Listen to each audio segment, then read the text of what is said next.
I tried to play as many demos as I could in this Steam Next Fest. I found some really promising ones which immediately went into my wishlist. Some I had heard of before, but after playing them I felt a little underwhelmed. And then of course there were some demos which had weird innovations and ideas that intrigued me a lot and got me really pumped. Overall, for me, the first Next Fest of 2025 showed great promise for the future. That's not so bad. The best game I played in this Steam Next Fest was The King is Watching, a 2D addictive strategy management tower defense roguelike that has you play as a king overseeing his castle that keeps getting attacked by waves of enemies on a regular interval. These kids keep fucking with me!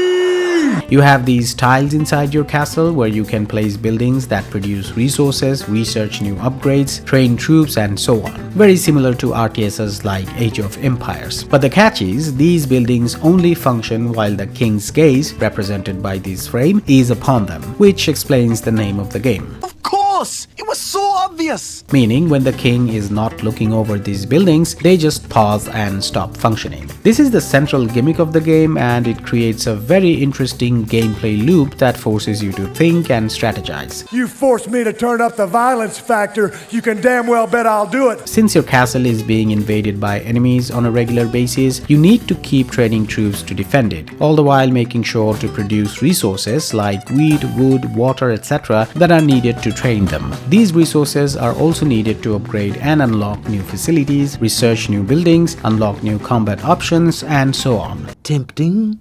Tempting. You can also trade these on the market in order to get gold, which lets you, among other things, enlarge the king's vision, in turn making you a more powerful and more efficient king. I'm the king, I get what I want. Every time you successfully defend your castle from a wave of enemies, you get new buildings, coins, upgrades, etc., which help you prepare for the next wave and keep your kingdom going. What's most interesting is you get to choose these prophecy cards by which you can choose how difficult the next 3 waves of enemies would be and what kind of rewards you would get for defeating them. You can choose an easy set of enemies for common rewards or a difficult wave for a valuable one. Let's take it easy, okay? I liked how all of these complex systems have been weaved together in a very coherent, interdependent way that makes juggling between them a lot of fun. When the enemies appear and you are frantically switching between gathering and training, there is a sense of heart-pounding thrill and shuddering anticipation that I was not expecting to find in a game like this. You enjoy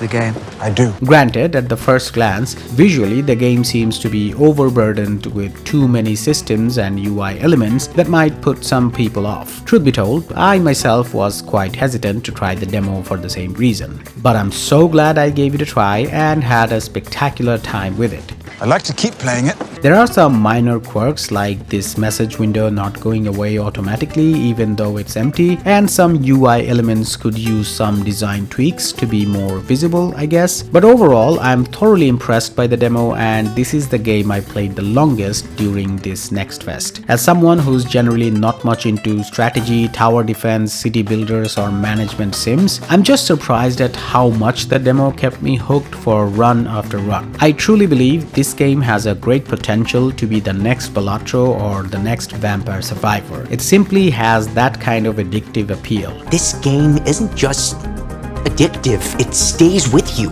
I don't know when the game is releasing exactly, but I gotta say, I am super hyped.